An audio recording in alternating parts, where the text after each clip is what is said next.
দেশের 18তম attorney general barrister Ruhul Quddus কাজল।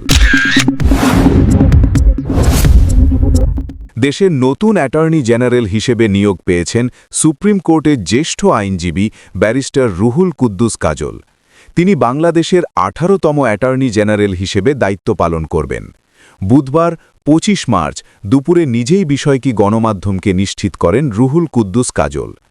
এর আগে গত 27 ডিসেম্বর সাবেক অ্যাটর্নি জেনারেল মোহাম্মদ আসাদুজ্জামান ব্যক্তিগত কারণ দেখিয়ে রাষ্ট্রপতির কাছে পদত্যাগপত্র জমা দেন।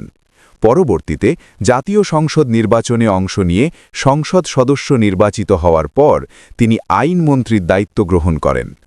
ঝিনাইদহ জেলার মহেশপুর উপজেলার বাসিন্দা রুহুল কুদ্দুস কাজল দেশের আইন অঙ্গনে পরিচিত মুখ। দীর্ঘদিন ধরে তিনি সুপ্রিম কোর্টে সুনামের সঙ্গে আইন পেশায় যুক্ত আছেন।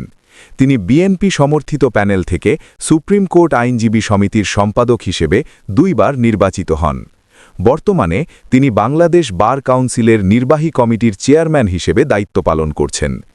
সাংবিধানিক ও গুরুত্বপূর্ণ বিভিন্ন মামলায় অংশগ্রহণের মাধ্যমে তিনি দক্ষতার পরিচয় দিয়েছেন বলে সংশ্লিষ্ট মহল মনে করছে।